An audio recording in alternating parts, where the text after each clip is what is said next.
एकदा न्यायाधीश तिथे त्या खुर्चीवर बसून तो काय इंग्रजीत किंवा मराठीत फार नाही, पण महाराष्ट्रातील आमदाराच्या अपात्रतेचा निर्णय होता तो मराठीत होणे अपेक्षित होता. ठीक आहे, आता ते त्याला फार काही आम्ही शब्दामध्ये जाण्याची गरज नाही, परंतु अपेक्षित मात्र मराठीत होता. मराठीत वाचलं असतं तर मराठी अस्मिता आहे, कारण ठाकरे आणि शिवसेना ही मराठी अस्मिता जपणारी होती. त्याचंही निकाल हा इंग्रजीमध्ये येतो आहे, म्हणजे किती मोठा दडपण महाशक्तीचा यांच्यावर आहे हे त्या ठिकाणी दिसते. निवडणूक आयोगानेच यापूर्वी केलेला आहे निर्णय, त्यामुळे त्यात काही फरक पडत नाही. त्यांनी पक्ष चिन्ह निवडणूक आयोगाने गोठवला होता.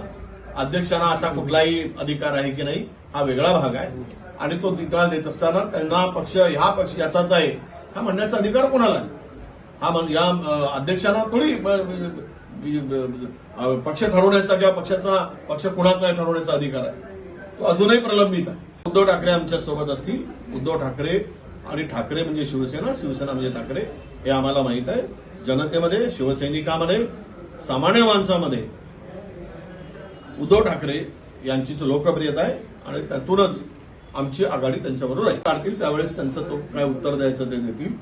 अजूनही सर्वोच्च न्यायालयामध्ये जाण्यासाठी संधी आहे. हा अंतिम निकाल नाही. सर्वोच्च न्यायालय त्याला स्थगिती द्यायचा, काय करायचं तो निर्णय अपेक्षित आहे.